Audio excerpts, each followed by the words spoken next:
Jangan membiarkan orang yang boleh membolimi saudara-saudara kalian, lalu kalian biarkan dengan alasan bahwa yang penting diri kalian. Kalau kalian tidak melakukan hal ini, Allah akan ratakan kalian dengan azabnya. Kemudian kalian berdoa kepada Allah, kalian tidak akan dikabulkan.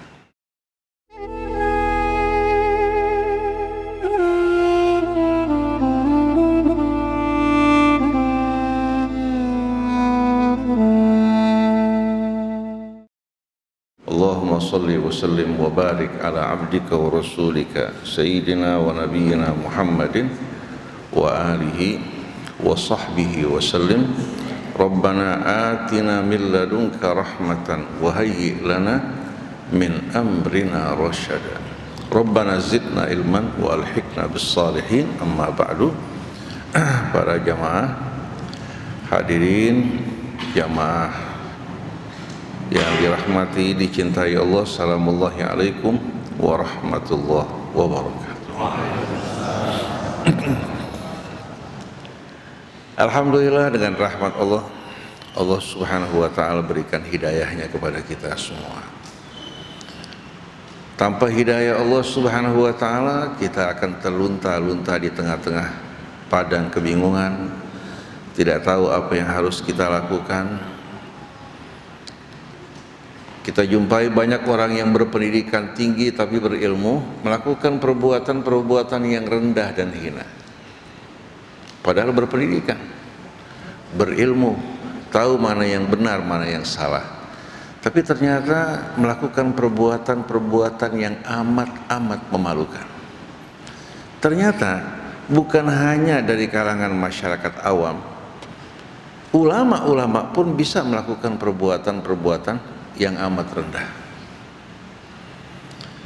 Sebagai contoh ya, pada masa Nabi Musa, kita kenal seorang yang bernama Bal'am bin Ba'ura.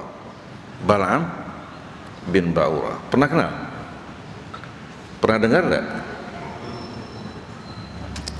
Bal'am bin Ba'ura ini merupakan seorang yang terpandang. Seringkali orang datang kepadanya memohon nasihat, dan doanya juga amat mustajab. Doanya juga amat mustajab. Kebetulan terjadi fitnah di antara orang yang beriman dan orang yang tidak beriman. Sedangkan dari orang-orang yang tidak beriman justru mempunyai hubungan famili dengan Bal'am bin Ba'ura. Mempunyai hubungan darah dengan Bal'am bin Ba'ura. Mereka datang kepada Bal'am bin Ba'ura meminta agar Bal'am bin Ba'ura mendoakan untuk mereka agar meraih kemenangan. Bal'am mengatakan, mana mungkin saya mendoakan kemenangan bagi kalian atas orang-orang yang beriman. Mereka mendesak, mereka memohon, paling tidak berikan petunjuk bagaimana bisa mengalahkan orang-orang yang beriman. Bal'am bin Ba'ura ini seorang yang punya kecerdasan dan pengetahuan. Mendoakan tidak mau, tapi dia berikan petunjuk, kalau kalian ingin mengalahkan mereka, jerumuskan mereka ke dalam kemaksiatan. Jerumuskan dalam kemaksiatan. Begitu mereka melakukan maksiat, mereka pasti akan mengalami kekalahan. Ini seperti yang Rasulullah SAW sampaikan dalam pesannya ketika membekali para mujahidin untuk berperang. Pada peperangan Badarnya, Uhudnya, selalu beliau mengingatkan para mujahidin untuk bertakwa pada Allah. Bertakwalah kalian pada Allah. Jangan kalian melakukan kemaksiatan, jangan berbuat kezaliman. Allah memenangkan kalian dari orang-orang yang tak beriman karena kalian bersama Allah dalam keimanan dan ketakwaannya. Begitu kalian keluar dari jalan Allah, Allah akan meninggalkan kalian. Dan ini merupakan sunnatullah yang berlaku sepanjang perjalanan kehidupan manusia. Walaupun kita beriman, walaupun kita mayoritas, tapi kalau kita melakukan perbuatan-perbuatan keji, kezaliman, meninggalkan kebenaran, jangan kita beranggapan bahwa Allah akan melihat kita. Orang-orang Islam akan memenangkan kita dalam kezaliman kita terhadap orang-orang yang tak beriman. Justru Allah akan memberikan pelajaran buat kita, membuat kekuatan berada di tangan orang-orang yang tidak beriman sebagai hukuman atas perbuatan yang kita lakukan. Oleh karena itu, dalam satu riwayat dari Nabi kita Muhammad sallallahu alaihi wasallam, satu hari Abu Bakar As-Siddiq radhiyallahu anhu berkata kepada para sahabatnya, "La yaghurrukum qaulullahi tabaraka wa ta'ala, ya ayyuhalladzina amanu alaikum anfusakum la yadurrukum man dhalla idza ihtadaitum." Jangan sampai kalian tertipu, terpedaya hingga salah memahami ayat Allah Subhanahu wa taala.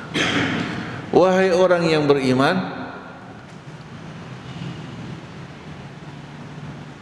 ya ayyuhalladzina amanu alaikum anfusakum, jaga diri kalian, perhatikan diri kalian.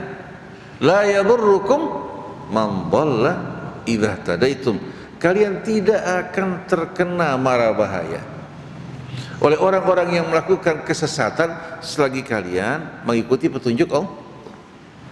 Fa inni sami'tu Rasulullah sallallahu alaihi wasallam yaqul, sesungguhnya aku pernah mendengar Rasulullah sallallahu alaihi wasallam bersabda, la ta'murunna bil ma'ruf wa la tanhaunna 'anil munkar wa la ta'khudun ala yaday adh-dhalimi wa la ta'tirunnahu al haqqi atra aw la ya'ummakumullahu bi'adzabin min indihi thumma tad'unahu fala yustajabu lakum.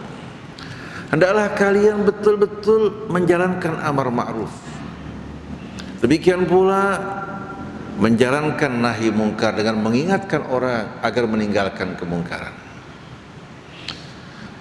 Demikian pula kalian menghentikan tangan-tangan orang yang berbuat kezaliman dan mengembalikan dirinya pada kebenaran.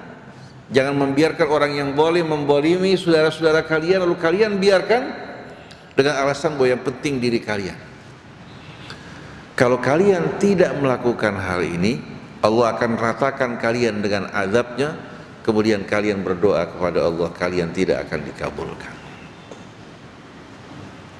Sebagian umat Islam fokus dalam urusan politik di atas, bagaimana bisa mengganti kekuasaan agar berada di tangan orang-orang yang beriman. Mereka lupa bahwa hanya fokus pada kekuasaan di atas, kalau yang di bawah tidak diperbaiki, maka akan terjadi kerusakan yang amat mengerikan. Sebagai contoh, ketika Amirul Mukminin Ali bin Abi Thalib alaihi salatu wassalam dicemoohkan oleh sebagian para pengikutnya, kepemimpinan kamu tidak sebaik pada kepemimpinan Umar maupun Abu Bakar, tidak sebaik kepemimpinan Umar dan Abu Bakar. Imam Ali menjawab, tahu tidak kalian perbedaannya apa? Pada masa Abu Bakar dan Umar, rakyatnya orang-orang seperti saya, yang taat, yang patuh, yang berpegang kepada tali Allah. Sedangkan pada masa kepemimpinan saya, rakyat saya seperti kalian, yang kalau diajak pada kebaikan menolak, kalau diingatkan untuk menjauhkan yang mungkar, kalian abaikan. Diajak untuk berjuang, kalian berleha-leha. Jadi bukan hanya ditentukan oleh pemimpin satu bangsa akan maju, tapi beramar ma'ruf di tengah-tengah umat, bersatu di jalan Allah, berpegang kepada talinya, ini merupakan syarat untuk meraih kemenangan. Oleh karena itu Allah berfirman, in tansurullah yansurkum wa yuthabbit aqdamakum. Perhatikan coba para jamaah di sini, Allah gunakan uslub yang amat indah. Kalau kalian membela Allah, dengan sendirinya Allah tidak membutuhkan pembelaan kita, tidak membutuhkan sama sekali pembelaan kita. Allah kuasa turun tangan untuk memenangkan agamanya dan orang yang beriman.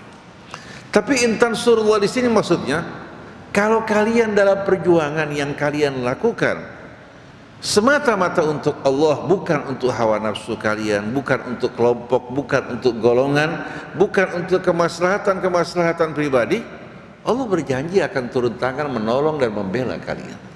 Tapi kalau yang kalian perjuangkan kepentingan, kemaslahatan pribadi, kelompok maupun golongan, atau atas nama ras dan bangsa, masa Allah akan turun tangan membela kalian yang sama sekali berjuang bukan untuk Allah Subhanahu wa ta'ala. Wa yuthabbit aqdamakum, dan Allah juga akan meneguhkan pijakan kalian. Pada peperangan Uhud, yang menjadi jenderal yang memimpin peperangan Nabi kita Muhammad SAW.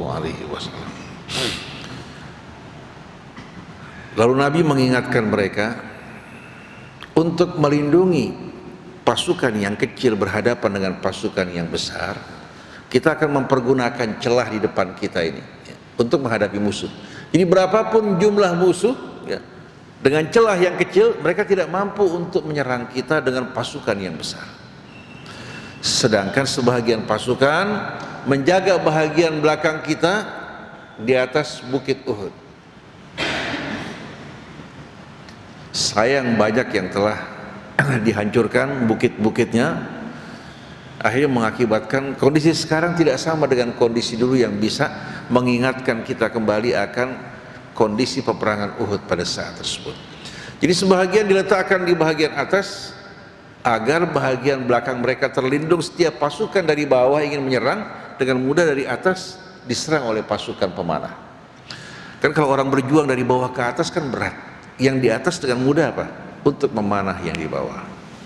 Subhanallah, peperangan pada ronde pertama, ronde kedua diraih oleh orang-orang yang beriman.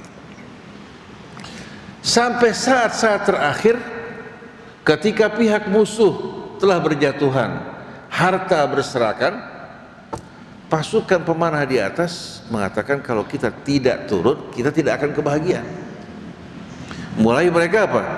Tergiur pada harta yang di bawah. Karena dalam anggapan mereka hasil peperangan akan didapatkan tergantung apa? Tergantung siapa yang mengalahkan musuh. Seolah-olah rampasannya menjadi milik dia seperti pada masa jahiliyah. Padahal Islam mengatur rampasan semua dikumpulkan, kemudian dibagi dengan adil di antara para mujahid. Karena yang berjuang di atas maupun di bawah sama. Kalau sampai yang di belakang meninggalkan pos mereka, dengan mudah musuh akan masuk. Begitu pula di barisan paling depan.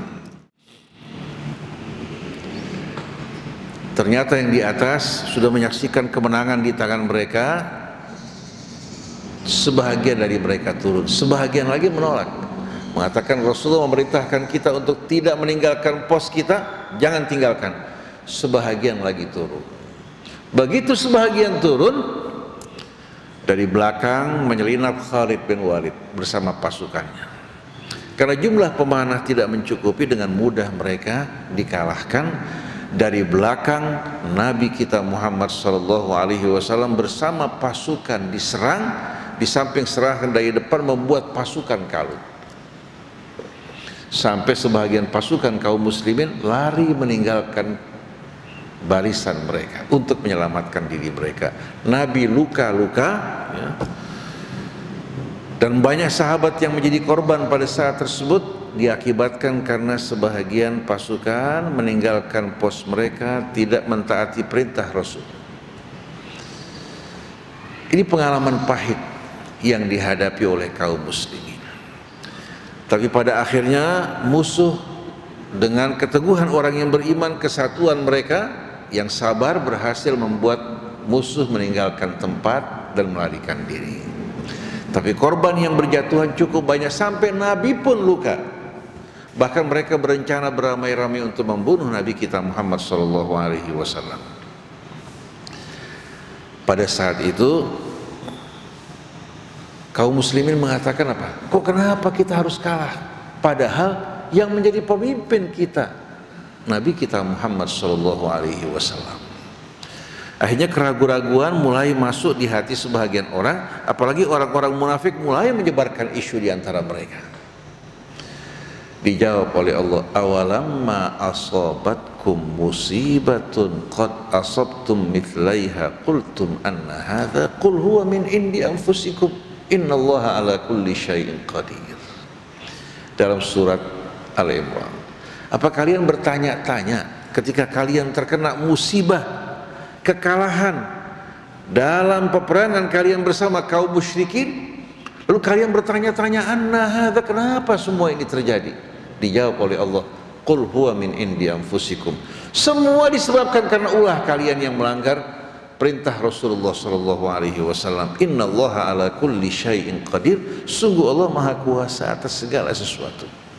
Kalau kesebelasan bola, 10 pemainnya semua baik dan top, kipernya meninggalkan gawang, kira-kira akibatnya apa? 10 pemainnya top dan terbaik dibandingkan kesebelasan musuh, tapi waktu datang serangan dari apa? Dari pihak musuh, kiper meninggalkan tempat, kira-kira apa jadinya? Si kiper merasa kalau kita nggak ikut menyerang, akhirnya mereka yang lain menjadi pahlawan, sedangkan saya apa? Hanya sebagai penjaga gawang, dia ikut nyerang ke depan. Waktu datang serangan balik, akhirnya kebobolan. Dalam hal ini, umat Islam harus sadar, tidak cukup hanya kita ini menjadi orang yang beriman, tapi tetap harus betul-betul apa? Mengikuti sunnah-sunnah dan norma-norma alamiah yang merupakan sunnatullahi tabaraka wa ta'ala. Oleh karena itu para jamaah sekalian, kita ingin para ulama kita di samping sebahagian fokus untuk melakukan perbaikan di atas, fokus utamanya melakukan perbaikan di tengah-tengah umat, mengajak kepada yang ma'ruf, mencegah dari yang mungkar, memperbaiki hubungan di antara sesama orang yang beriman agar tidak dikuasai oleh fanatisme berkelompok dan bergolongan. Akhirnya mereka berpecah belah dan bercerai-berai, dengan mudah mereka dipatahkan. Nah, di Indonesia saat ini sebagaimana di negara-negara Arab juga dan negara-negara Islam yang lain, umat Islam walaupun mayoritas, tapi sebetulnya kondisi keadaan mereka amat-amat rapuh. Walaupun negeri mereka digadaikan, negeri mereka dijual, kehormatan mereka diinjak-injak, agama mereka dipermainkan, mereka sedikit pun tidak sama sekali tersentuh, kecuali sedikit dari mereka. Tapi kalau masalah pribadi mereka, kelompok mereka, golongan mereka diganggu, langsung kemarahan mereka akan timbul. Betul nggak para jamaah sekalian? Ini merupakan hal yang menyesalkan kita semua. Padahal dulu Rasulullah SAW melakukan perbaikan di tengah-tengah umat, membawa pencerahan, menaburkan kecintaan di antara mereka, dan berusaha betul-betul untuk menghilangkan fanatisme kesukuan di antara suku-suku bangsa Arab yang tadinya bercerai-berai, mengajak mereka untuk bersatu dalam agama Allah, dalam keimanan kepadanya. Satu hari, saya yakin Bapak Ibu pernah mendengar Salman Al-Farisi yang datang dari Persia. Kita tahu pada tradisi bangsa Arab, ya, bangsa Arab ini suka punya kebiasaan memandang remeh orang di luar Arab. Dan ini bukan hanya bangsa Arab, bangsa-bangsa yang lain juga punya apa? Punya kebiasaan-kebiasaan yang sama. Cuma di tengah bangsa Arab, karena tradisi kesukuan yang begitu kuat, ya, kebiasaan suku suka membanggakan diri di atas suku yang lain. Nah, Salman Al-Farisi seorang yang datang dari Persia, mereka menganggap ini sebagai bangsa ajam, apalagi dia seorang yang berasal dari kalangan budak, asalnya merdeka, tapi karena dia berhijrah dari negerinya untuk bertemu dengan Nabi akhir zaman, di tengah jalan ketika dia sedang menuju ke Tihamah, ke wilayah Mekah, atau disamun, kemudian dijual di pasar perbudakan. Kepergiannya meninggalkan Persia karena ingin menjumpai Nabi kita Muhammad SAW. Akhirnya nasib mengantarkan dirinya menuju ke Madinah. Ketika Rasulullah SAW diutus, dia berada di Madinah pada saat tersebut. Begitu hadirin sekalian, seperti yang pernah kita ceritakan pada kajian yang lalu, Rasulullah hijrah ke Madinah. Dia orang yang pertama datang ya, untuk membuktikan kabar yang didengar dalam kitab-kitab terdahulu. Akhirnya dia menyatakan dirinya beriman kepada Rasulullah SAW. Setelah dia menjadi orang yang beriman, kaum mukminin menganggap dia bahagian dari saudara mereka, tidak berbeda sedikit pun. Tapi ada sebahagian orang-orang Arab yang masih terbawa oleh apa? Jahiliyah. Dia bertanya pada Salman, "Man abuka ya Salman?" Siapa bapak kamu? Pertanyaan ini bukan pertanyaan karena ingin tahu. Pertanyaan yang ingin apa? Merendahkan dirinya. Siapa bapak kamu? Salman dengan penuh rasa apa? Syukur, tidak ada rasa minder sama sekali. Dia mengatakan, Abil Islam. Ayahku adalah Islam. Pada saat itu hadirin sekalian, Sayyidina Umar bin Khattab mendengar ucapan Salman. Langsung dia mengatakan, wa ana abil Islam, dan ayah saya juga Islam. Kunna adillah fil jahiliyah. Kita dulu ini orang-orang yang hina dina pada masa jahiliyah. Fa'azzallahu bil Islam, Allah muliakan kita dengan Islam. Faman i'tazza bi ghairil islami adallahu Allah. Siapa yang merasa bangga bukan dengan Islam, Allah akan hinakan dirinya. Nah, setelah Rasulullah SAW menyampaikan risalahnya, membawa kebangkitan bagi bangsa Arab dan kelahiran baru dari bangsa jahiliyah menjadi bangsa yang beriman, berperadaban, berpendidikan. Kalau mereka melihat ke masa sebelumnya, tidak begitu jauh, mereka masih berada dalam kehinaan. Kemudian Islam memuliakan mereka, wa in kanu min qablu lafi dhalalim mubin. Tapi setelah wafatnya Nabi kita Muhammad sallallahu alaihi wasallam, dari era Khulafa ar-Rasyidin digantikan dengan apa? Dengan masa-masa imperium Bani Umayyah, Bani Abbas dan seterusnya.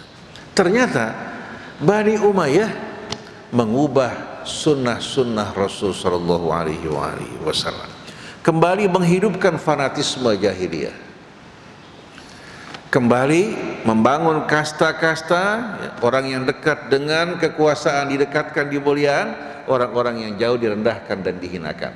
Begitu pula perlakuannya terhadap non-Arab. Akhirnya mulai saat itu jahiliyah hidup kembali. Jahiliyah hidup kembali. Kemudian khilafah berubah menjadi kerajaan yang diwarisi turun-menurun. Sedangkan rampasan-rampasan perang yang istimewa menjadi monopoli hak raja yang berkuasa. Dan mulai pada saat itu hukum berpihak kepada yang kuat. Kalau yang kuat berbuat kesalahan, dilindungi, sedangkan orang-orang lemah yang berbuat kesalahan dihukum dengan seberat-beratnya. Terjadi perubahan yang amat dahsyat dalam seluruh aspek kehidupan beragama maupun kehidupan sosial, yang membuat akhirnya Islam sedikit demi sedikit ditinggalkan dan kembali ke jahiliyah. Kemudian di antara bid'ah yang paling dahsyat yang mereka sebarkan, ketika mereka memisahkan antara kehidupan dunia dan agama. Maka mulai menyebar hadis antum a'lamu bi amri dunyakum, kalian lebih tahu urusan dunia kalian. Lalu mereka memberikan contoh, satu hari Nabi ketika sedang berjalan di tengah-tengah petani korma menjumpai mereka sedang mengawinkan korma. Sedang mengawinkan korma. Korma ini punya keunikan, kalau tidak dikawinkan hasilnya betul-betul amat rendah. Seandainya berhasil pun buahnya berjatuhan belum waktunya. Lalu sebagian sahabat bertanya, ini petani korma, ya Rasulullah, perlu tidak kami mengawinkan korma? Rasulullah menjawab, tidak perlu. Tidak perlu. Akhirnya ternyata hasil korma mereka gagal. Datang sama Rasulullah Shallallahu Alaihi Wasallam mengatakan, ya Rasulullah, hasil korma tahun ini gagal karena kamu mengatakan jangan kami kawinkan pohon korma kami. Saya mau tanya pada para jamaah, sebelum Nabi dilahirkan, sebelum Nabi diutus, pohon korma sudah ada belum? Artinya perlu nggak para petani korma yang telah punya pengalaman untuk bertanya pada Rasul mengawinkan korma apa tidak? Perlu nggak kira-kira? Mereka sudah betul-betul menyatu dengan pertanian korma. Apa perlunya mereka bertanya pada Rasul? Kemudian Rasulullah mengatakan jangan kalian lakukan. Padahal ayat-ayat Quran menyebutkan bahwa Allah ciptakan pohon berpasang-pasangan. Wa min kulli syai'in khalaqna zawjaini la'allakum tadhakkarun. Dari segala sesuatu kami ciptakan ya, berpasang-pasangan. Ini yang membedakan antara makhluk dan Allah. Allah Subhanahu wa ta'ala Tuhan yang Maha Esa, makhluknya berpasang-pasangan. Subhanalladzi khalaqal azwaja kullaha. Maha suci Allah yang telah menciptakan segala sesuatu berpasang-pasangan. Mimma tumbitul ardu, dari tumbuh-tumbuhan bumi, wa min anfusihim wa mimma la ya'lamun. Begitu pula dari diri mereka dan apa yang mereka tidak ketahui. Sampai awan pun berpasangan.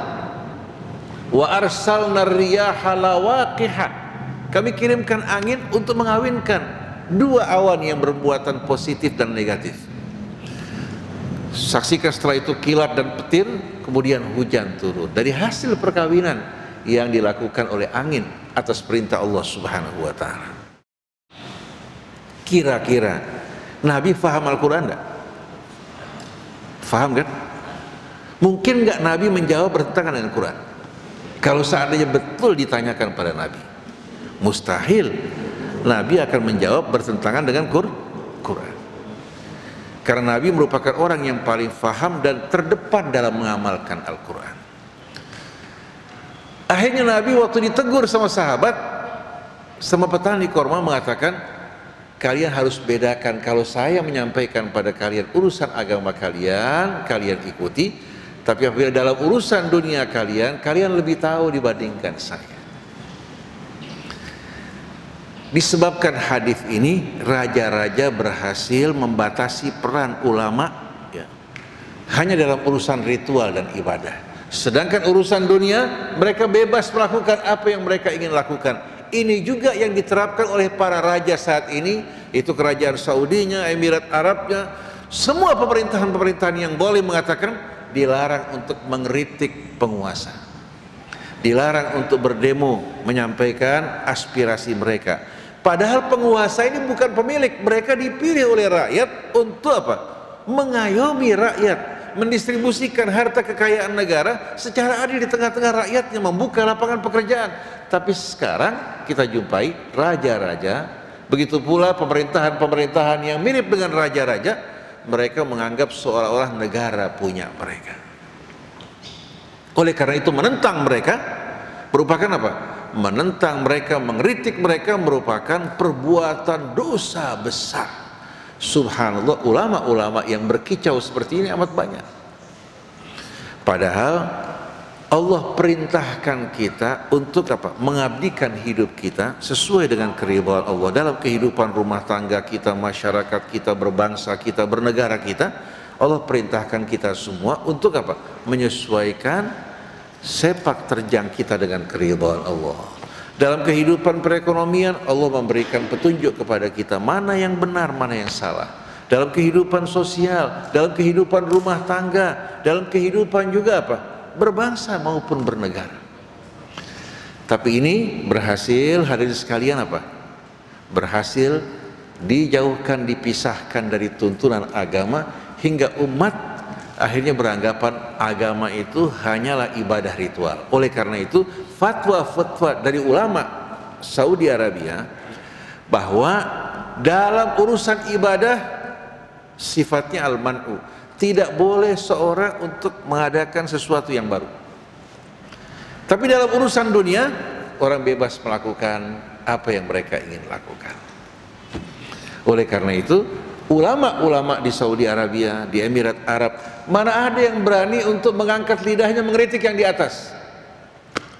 Walaupun mereka membunuh, menumpahkan darah, berzina, melakukan dosa besar, juga menyebarkan minuman keras di tengah-tengah lingkungan mereka, ulama-ulama tidak akan sama sekali mengkritik mereka atau menentang mereka, dianggap pemberontakan. Tapi kalau rakyat kecil di bawah berbuat kesalahan, maka mereka dengan keras akan mengecam mereka, bahkan kalau perlu mengkafirkan, menyesatkan, hanya gara-gara melakukan satu amalan yang mereka anggap bid'ah, seperti kunut,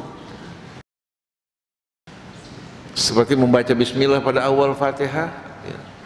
Bismillah ayat pertama dalam Al-Fatihah, bukan? Kan ayat pertama kan bismillah kan?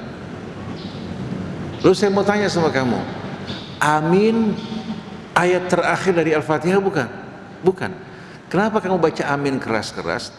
Ayat pertama bismillah kamu tidak baca. Kamu buang ayat pertama dari Al-Fatihah, kamu lihat sedih, bahkan yang dicetak oleh Saudi Arabia, bismillah merupakan ayat pertama dari Al-Fatihah. Kenapa kamu baca amin dengan keras, sedangkan bismillah kamu sembunyikan? Padahal amin itu bukan bahasa Arab. Amin merupakan bahasa Ibrani yang artinya kabulkanlah. Dalam bahasa Arab nggak ada mim nun berarti kabulkan, adanya aman. Apalagi amin dalam bahasa Arab nggak ada timbangan seperti ini.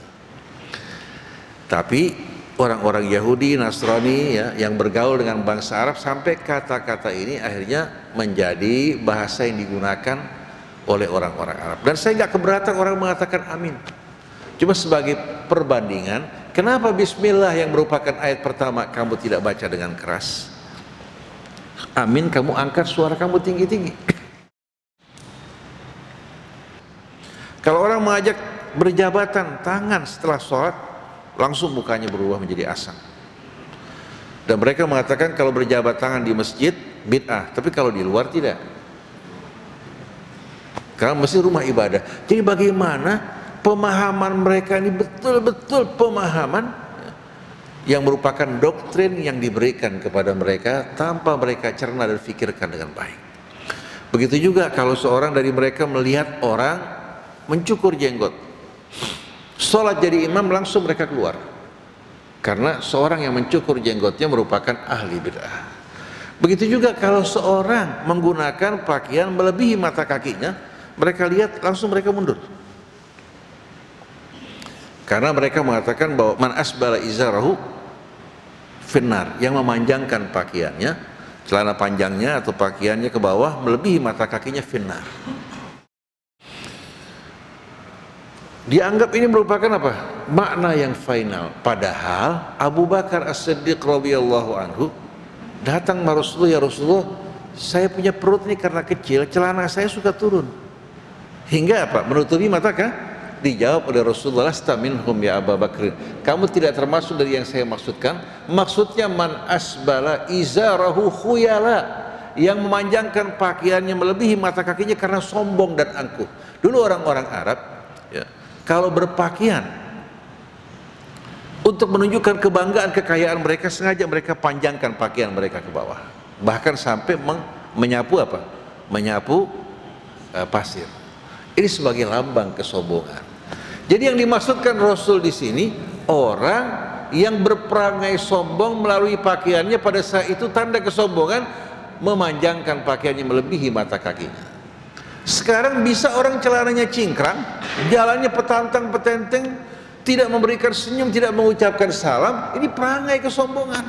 Atau naik mobil mewah, tidak berakhlak santun menegur orang di sekelilingnya. Liwat di kampung, bersikap angkuh dan sombong. Pakai kerudung sengaja mereknya dikeluarkan, pakai samarinda sengaja mereknya ditonjolkan, betul nggak? Atau tas mahal-mahal ditunjukkan. Jadi bukan apa? Bukan berpakaian tujuannya untuk menutupi auratnya, berhias sepantasnya mensyukuri nikmat Allah, tapi ada bau kesombongan, keangkuhan. Tapi kalau seandainya ibu-ibu yang cantik, kaya, ya, rapih, menggunakan pakaian yang baik, ketemu sama orang di bawah ditegur lebih dulu, menyapanya, peduli terhadapnya, niscaya di bawah kan apa? Akan betul-betul menghargai dirinya. Diberikan kekayaan, kedudukan, ternyata menyapa orang-orang yang di bawah. Saya ingat satu ibu ditanya sama anaknya, ibu mau pilih mobil apa? pilih mobil yang penumpangnya banyak. Padahal anak-anaknya orang-orang kaya raya, minta mobil yang penumpangnya banyak. Karena dia punya kebiasaan kalau ke pengajian selalu menjemput orang. Kalau lagi jalan ketemu orang miskin, kenalan dia dulu, di stop langsung. Ditanya, kamu kerja apa sekarang? Ditanya kondisinya, diberikan bantuan untuk modal usaha. Itu kebiasaannya. Karena apa? Karena dia pernah ngerasain susah, hidup susah. Tahu-tahu Allah kasih anaknya diangkat menjadi orang kaya raya. Tapi dia tidak menginginkan kehidupan mewah yang ditawarkan anaknya. Dia suka kehidupan sampai akhir hayatnya yang bisa membaur dengan orang-orang di bawah. Jadi orang berpakaian indah, bermobil mewah, bukan hal yang buruk, asal tidak menyombongkan diri. Tapi ada orang sudah miskin sombong lagi. Miskin berjalan petantang petenteng, bersikap angkuh, memandang remeh orang lain, ya. Banyak nggak seperti ini? Banyak. Biar tekor asal sohor. Padahal seharusnya orang bukan menonjolkan diri melalui pakaian, melalui sikap memaksakan diri berhutang sana berhutang sini. Sikap tawadhu, bersyukur pada Allah merupakan sifat yang amat mulia. Jadi para jamaah sekalian, kita jumpai bagaimana agama ini sekarang digiring ke arah yang negatif.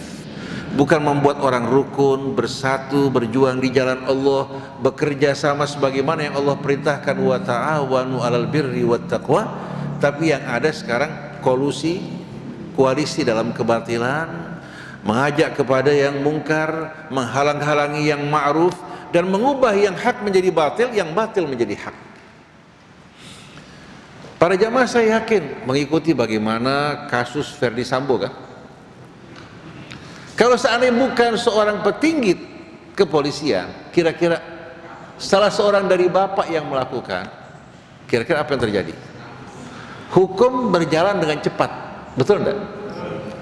Tapi sekarang kita saksikan bagaimana, ya, Baradi yang mengakui, ya, kejadian yang sebenarnya, kuasa hukumnya yang pertama diperintahkan untuk mundur.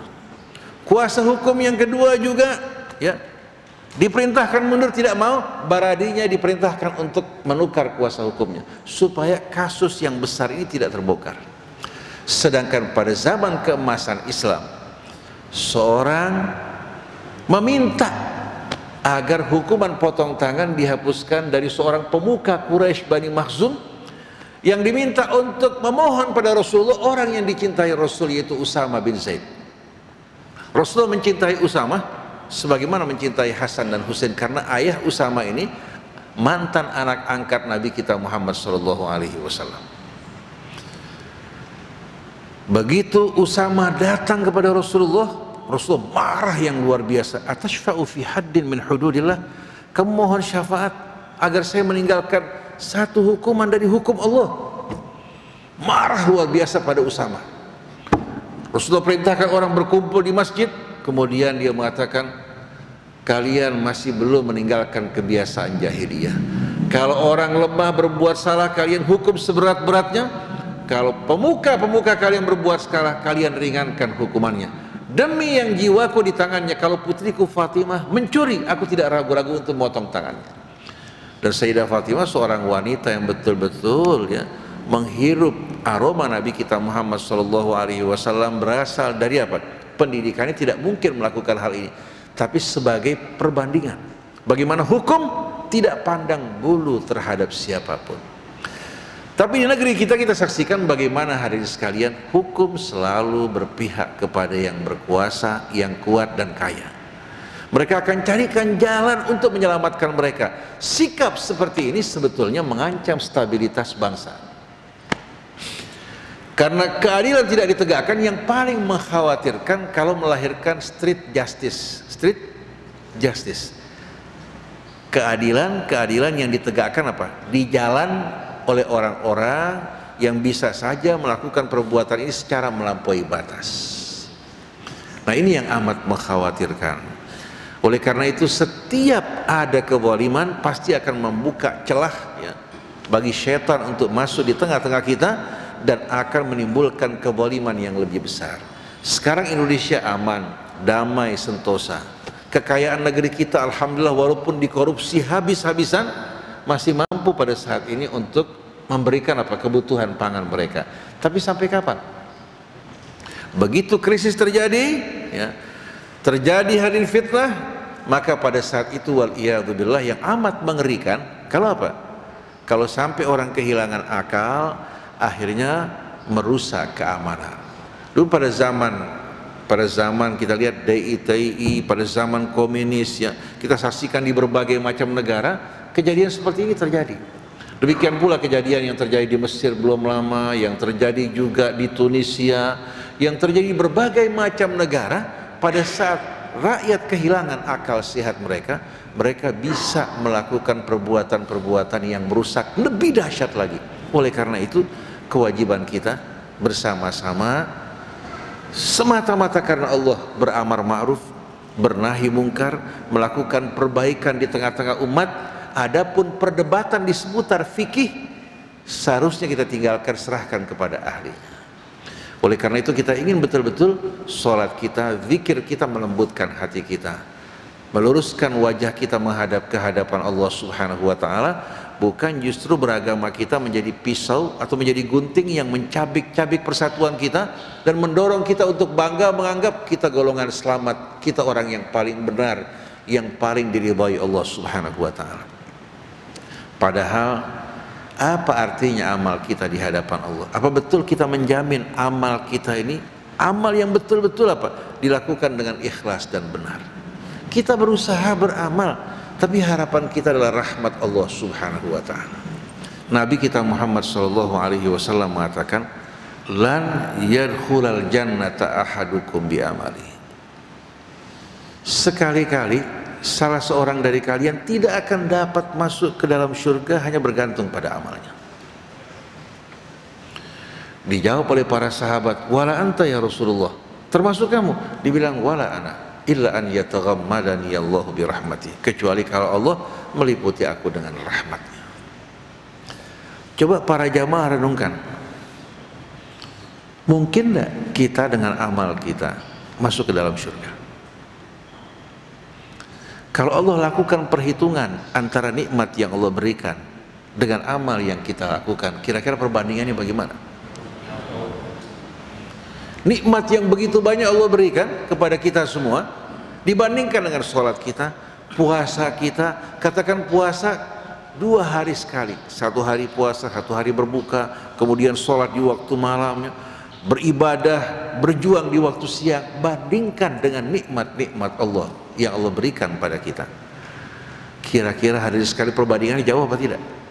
Begitu juga jarak antara Rasul, nikmat yang Allah berikan, kemuliaan yang Allah berikan kepada Rasul dengan amal Rasul, kira-kira sebanding tidak? Allah muliakan Rasulnya, Allah angkat derajatnya, kemudian Allah Subhanahu wa ta'ala jadikan dia sebagai rahmat bagi seluruh alamin. Setiap bayi lahir yang beriman, Nabi punya saham. Kira-kira yang Allah berikan untuk Rasul besar pada? Kira-kira mungkin nggak Nabi kalau sepanjang hidupnya beribadah untuk dapat membalas nikmat yang begitu besar? Oleh karena itu Nabi yang bangun di waktu malam hingga kakinya terbelah-belah, ditanya oleh Sayyidah Aisyah, "Kenapa kamu lakukan ini wahai Rasulullah? Bukankah Allah telah mengampuni yang lalu dan yang akan datang dari kekurangan kamu? Wa qad ghufira laka ma taqaddama min dzambika wa ma ta'akhkhar." Dzamb di sini jangan dianggap pelanggaran dosa seperti kita, bukan. Rasulullah mengatakan, "Afala uhibbu an akuna 'abdan syakura." Apakah aku tidak ingin jadi orang yang bersyukur?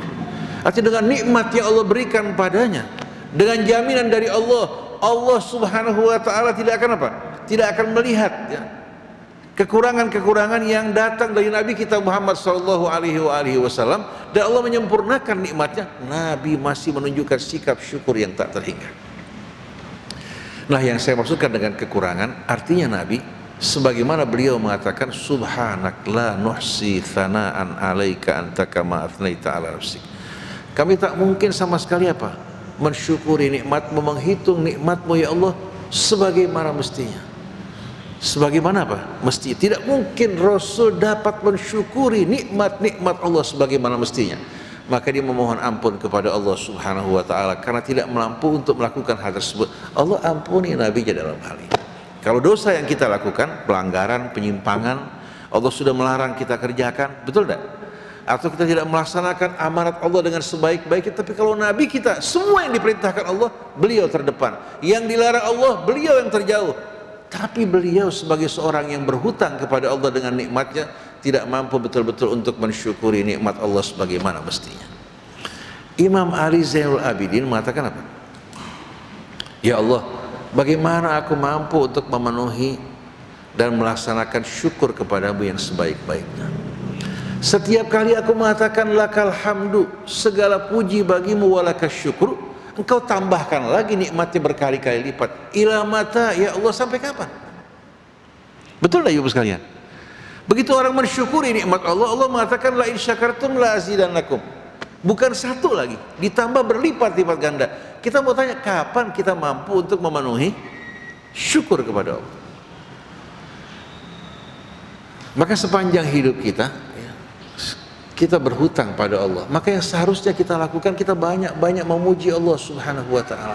Jadi maksud Rasulullah mengatakan kecuali Allah meliputi aku dengan rahmatnya. Artinya kalau berbanding antara amal seseorang dengan nikmat karunia kemuliaan yang Allah berikan pada seseorang, mustahil orang tersebut akan dapat membayar nikmat Allah.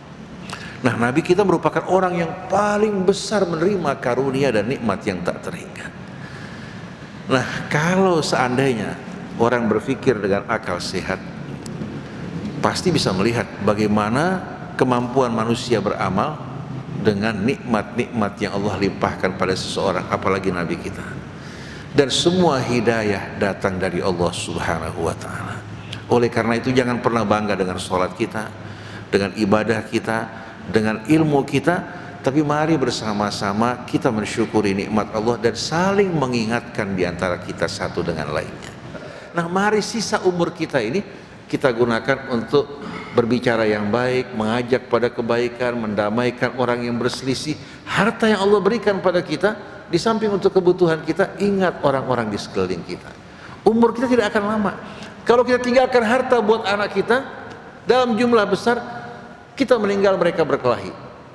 Tapi kalau kita beramal, insya Allah yang ditinggalkan akan hidup rukun dalam keridhaan Allah dan menjadi contoh yang baik di tengah-tengah mereka. Demikianlah para jamaah sekalian.